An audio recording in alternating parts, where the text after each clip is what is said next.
Hello friends. Shashi Agarwal channel के अंदर मैं doctor Shashi Agarwal welcome you all.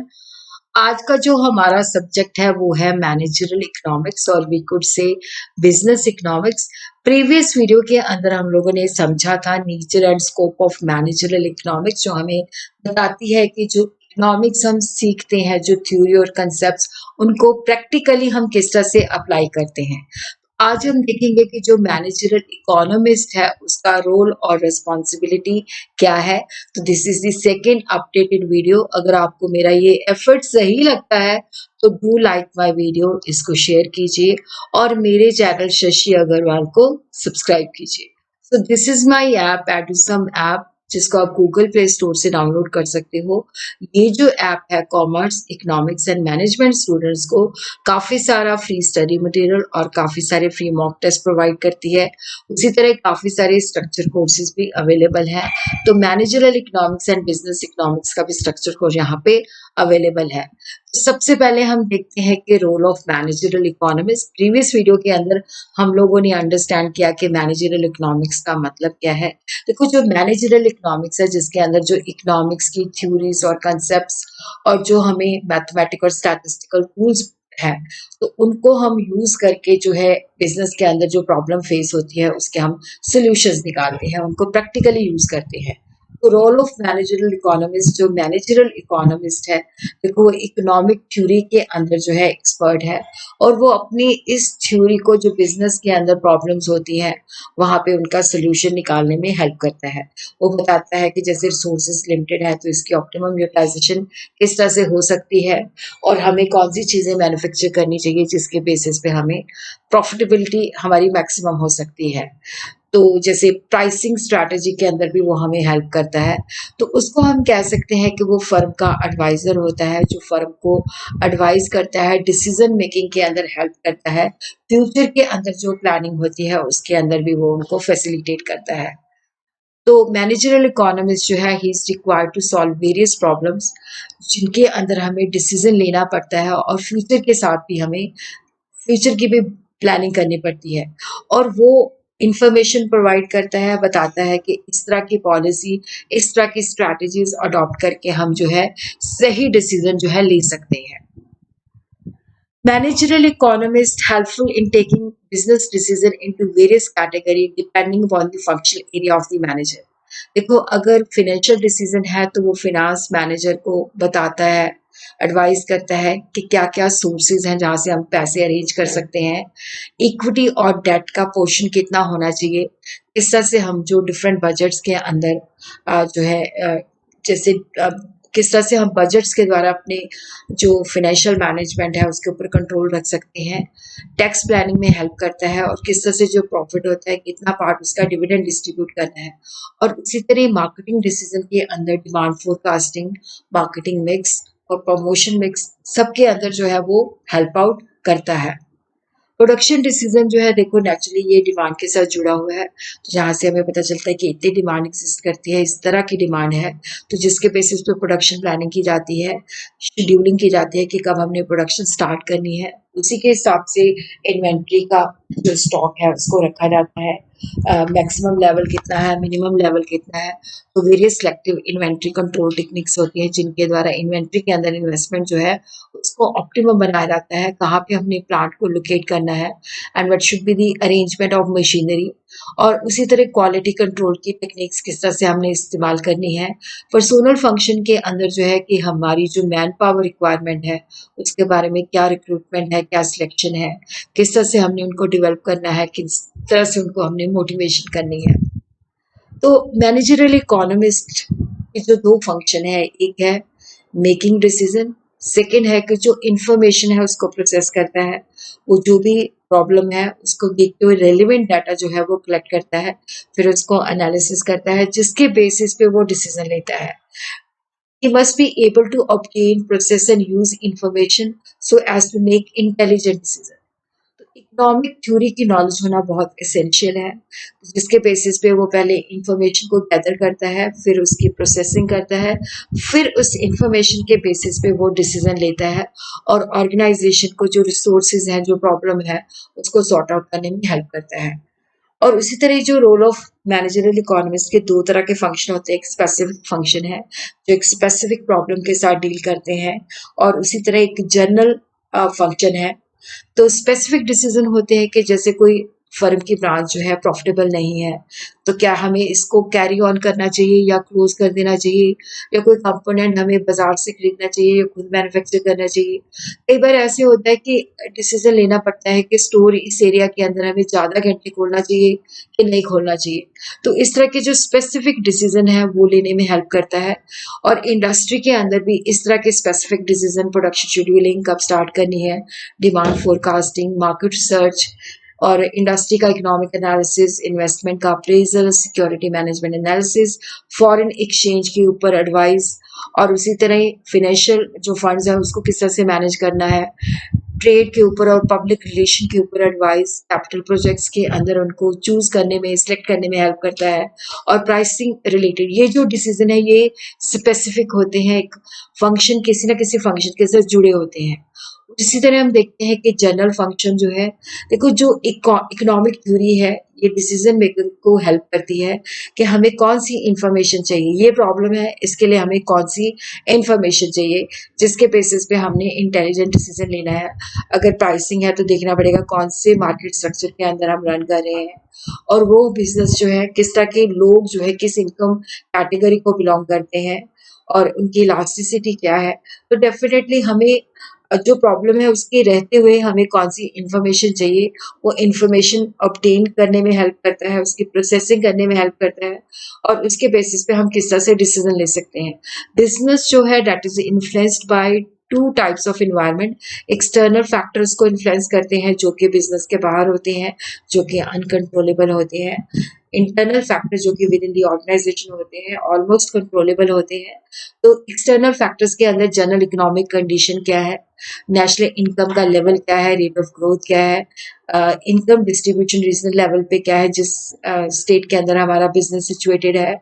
और इंटरनेशनल फैक्टर अगर हमारा बिजनेस इंटरनेशनल लेवल पे है तो इंटरनेशनल फैक्टर का इम्पैक्ट क्या है, और बिजनेस साइकिल जैसे बूम है, डिप्रेशन है। तो डेफिनेटली वो जो है जनरल इकोनॉमिक कंडीशंस के बारे में इंफॉर्मेशन कलेक्ट करता है। फिर देखता है कि हमारे बिजनेस को वो किस तरह से पॉजिटिवली इफेक्ट करते हैं कि नेगेटिवली इफेक्ट करते हैं।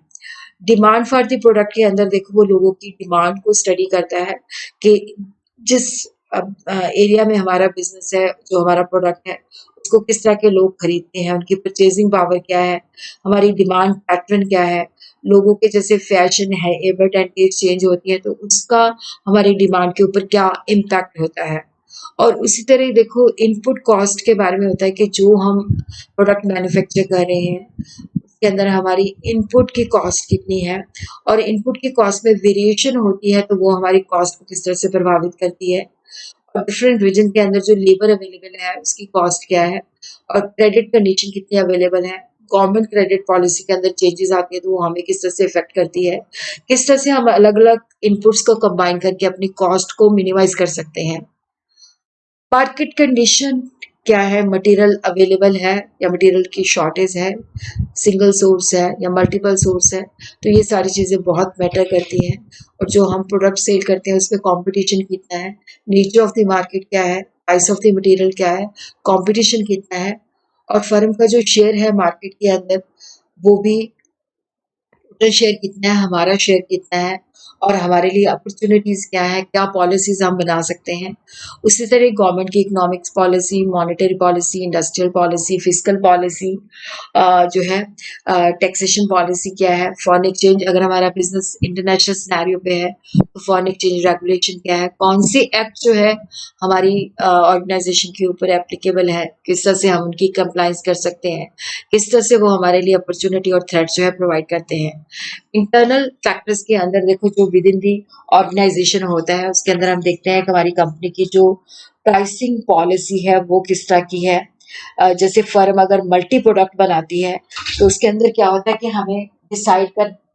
डिसाइड करना पड़ता है कि हमारे लिए प्रॉफिटेबल आउटपुट मिक्स क्या है जिससे हमारी जो है प्रॉफिटेबिलिटी इनहांस करे। और उसी तरह क्या है कि देखो यहाँ पे हमें किस तरह से प्राइसिंग स्ट्रैटेजी जो है फिक्स करनी पड़ेगी। और उसी तरह मैनेजरियल इकोनॉमिस्ट हेल्प अपनी फर्म को प्रोवाइड करता है इन्वेस्टमेंट डिसीजन लेने में, कि अगर हमारे पास बहुत सारे इन्वेस्टमेंट ऑप्शंस हैं तो उनकी हम एवेल्युएशन करते हैं, जिसके बेसिस पे हम इन्वेस्टमेंट के अंदर डिसीजन लेते हैं। और उसी तरह जो मैनेजर इकोनॉमिस्ट है, वो जो टेक्नोलॉजिकल डेवलपमेंट्स होती हैं उसके ऊपर भी पूरी टैब रखता है। तो वो जो टेक्नोलॉजी डेवलपमेंट होती है उसी के मद्देनजर रखते हुए अपना डिसीजन लेता है। तो वो कंटिन्यूसली असेसमेंट करता रहता है कि टेक्नोलॉजिकल प्रोग्रेस और क्या चेंजेस आ रही हैं। अगर हम अपनी प्रोडक्शन के अंदर जो है चेंजेस नहीं करते तो डेफिनेटली हम पीछे रह जाएंगे।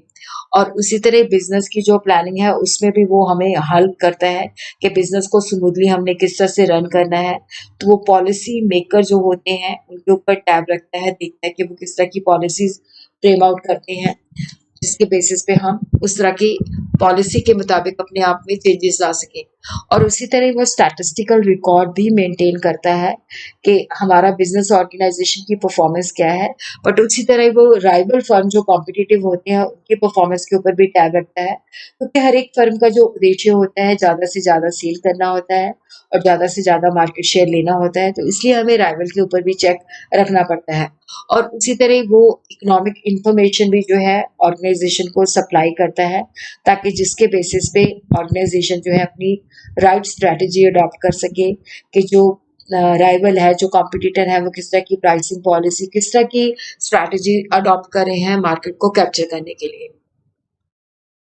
अब हम देखते हैं कि what is the responsibility of A managerial economist.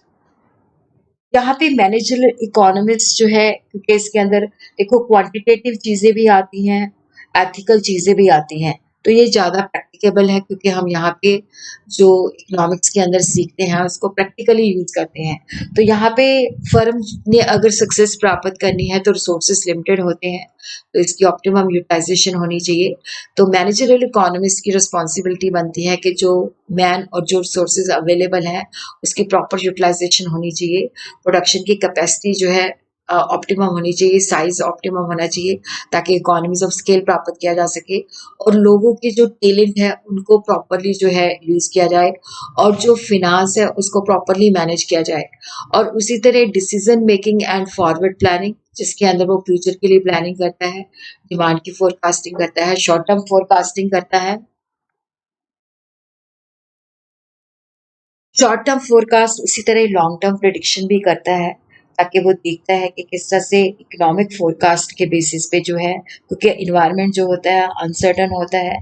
तो वो डिमांड की फोरकास्टिंग भी करता है, क्या रिस्क होते हैं, उन सारी चीज़ें के लिए फर्म जो है प्रिपेयर हो सके। और यहाँ पे देखो वो कोशिश करता है कि हमारे पास जो प्रिडिक्शन है, क्योंकि इन्वायरमेंट जो होता है अनसर्टन होता है, तो वो प्रॉपर एक्यूरेट फोरकास्टिंग होनी चाहिए, ताकि जिसके बेसिस पे हम सही प्लानिंग कर सकें। और उसका गोल जो होता है that is to maximize the profit. और क्योंकि इन्वायरमेंट के अंदर बहुत सारी कॉम्प्लेक्सिटीज होती हैं, बहुत सारी अनसर्टेनिटीज होती हैं, तो ये उसके लिए चैलेंजिंग टास्क होता है कि किस तरह से वो इनको मैनेज करता है। तो वो एक रिसर्चर भी होता है और फिलोसोफर भी होता है, तो वो हमेशा जो है रिसर्च भी करता रहता है, अलर्ट भी करता रहता है, कि अगर मतलब पूरा अलर्ट होता है कि इन्वायरमेंट के अंदर इस तरह की चेंजेस आ रही हैं, गवर्नमेंट की पॉलिसी इस तरह की हो रही है, टेक्नोलॉजी में इस तरह से इनोवेशन आ रही है, कॉम्पिटिटर इस तरह की पॉलिसीज अडॉप्ट कर रहे हैं, तो जिसके बेसिस पे क्या होता है कि वो जो है मतलब रिसर्च करता रहता है कि जिस तरह से हम जो है क्या कहते हैं कि रिसर्च करता रहता है, सब चीज़ों का देखता है कि पॉजिटिव इम्पैक्ट है कि नेगेटिव इम्पैक्ट है, सारी चीज़ों को जो है उसके बेसिस पे जो है वो मतलब उसका इम्पैक्ट जो है वहाँ पे बताता है। और उसी तरह ही हम देखते हैं कि जो मैनेजरल इकोनॉमिस्ट है उसके अंदर कुछ क्वालिटी जो है, जैसे डिप्लोमेट होना चाहिए, ये नहीं कि मतलब मुँहफट नहीं होना चाहिए, उसको थॉरो नॉलेज होनी चाहिए कि किस तरह से वो जो नॉलेज है, जो कांसेप्ट है, उनको प्रैक्टिकल किस तरह से यूज़ कर सकता है। उसके अंदर क्रिएटिविटी होनी चाहिए, रिस्क टेकिंग एबिलिटी होनी चाहिए, इनिशिएटिव लेने की एबिलिटी होनी चाहिए, इंट्यूटिव एबिलिटी जिसके बेसिस पे वो चीज़ों को फ़ील कर सके, चीज़ों के बारे में गेस कर सके, और उसके पास पैशन होना चाहिए न्यू आइडियाज़ का, डिज़ायर टू लर्न, और वो मॉडेस्ट होना चाहिए, हम्बल होना चाहिए, लोगों की रिस्पेक्ट करे, और वाइज़ होना चाहिए। और उसके बेसिस पे उसको कंसेप्चुअल नॉलेज भी होनी चाहिए, और इस नॉलेज को हम किस तरह से यूज़ करते हैं। और उसी तरह हम देखते हैं कि जो मैनेजरियल इकोनॉमिस्ट ऑर्गेनाइजेशन को हेल्प करता है, तो वो डिसीजन मेकिंग किस तरह से लेता है, वो पहले बिजनेस प्रॉब्लम को डिफाइन करता है, हमारे ऑब्जेक्टिव क्या है, फिर देखता है उसके कॉजेज क्या है, उसको जो सोल्यूशंस हैं उनके पॉसिबल ऑल्टरनेटिव्स क्या है, हर एक ऑल्टरनेटिव को वो सिलेक्ट करता है और उसके बेसिस पे बेस्ट को चूज करता है, फिर उस डिसीजन को इम्प्लीमेंट कर दिया जाता है और समय समय पर उसको मॉनिटर किया जाता है।